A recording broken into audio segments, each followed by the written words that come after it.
tous et à toutes, bienvenue sur ma chaîne de YouTube. Je vous remercie de regarder mes films avec attention. J'espère que ça vous apporte, ça vous enrichit votre connaissance, vos connaissances. Et donc, cette semaine, comme d'habitude, on va faire un petit Dvar Torah, un petit commentaire sur la Torah, sur la paracha de la semaine.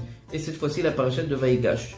Donc cette semaine, je vais vous dire un petit commentaire de Rabbi Rachamim Naouri, qui était grand rabbin de la ville de Bonn en Algérie, située à l'est de l'Algérie, proche de la Tunisie. Et cette ville s'appelle Annaba en arabe. Il y en a qui la connaissent sous son nom arabe. Rabbi Rachamim Naouri, dans son livre Rachamim Harabim, nous parle du verset dans lequel Jacob arrive en Égypte. Et il dit à Pharaon, nous sommes venus pour habiter dans votre terre en Égypte. Donc la gour Baaretz, la gour c'est pas exactement habiter, mais c'est plutôt habiter de façon temporaire. Ça veut dire on est venu comme des touristes, on reste des étrangers, on vient juste en attendant que la famine se termine et on rentrera chez nous juste après. Et sur cela nous demande Rabbi Rachamim Naouri une belle question. Pourquoi Jacob aurait dû dire ça à Pharaon? Pourquoi tu lui dis qu'on est venu temporairement? Pourquoi ne pas lui dire on est venu habiter?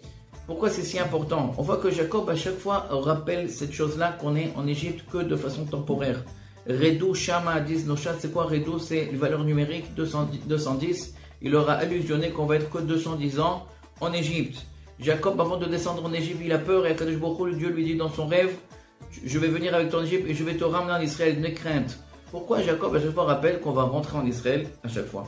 Et là nous dit Rabbi Rachamim Naouri que c'est un point fondamental dans le judaïsme de savoir que les Juifs, quand ils sont en exil, ils ne sont pas dans leur terre, sur la terre sainte, dans la terre d'Israël, ils ne sont là-bas que temporairement, ils ne sont là-bas que en tant qu'étrangers, que en tant que touristes. Et ça que l'histoire du monde nous a raconté en fait, si on peut rajouter ça entre guillemets, de partout, les Juifs n'ont jamais été les bienvenus.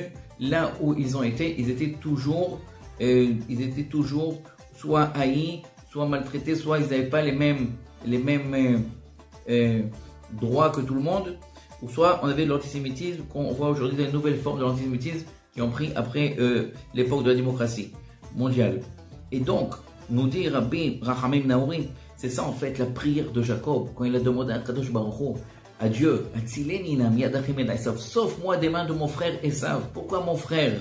Parce que nous disent nos sages, même quand Esav veut se montrer qu'il est mon frère, il est encore plus dangereux que quand il se montre en tant qu'ennemi. Quand il se montre qu'il est mon frère, il m'embrasse, il me serre dans ses bras, mais il me serre dans ses bras de façon très très dangereuse. Parce que si je m'approche de lui, c'est un danger spirituel.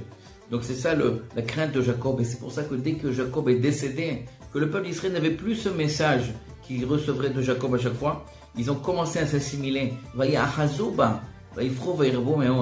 ont commencé à se sentir qu'ils étaient des citoyens égyptiens à propre titre. Et donc là, ça a commencé l'exil. Ils ont commencé tous les problèmes qu'ont les Juifs en exil de l'Égypte. Voilà. Shabbat Shalom à vous tous.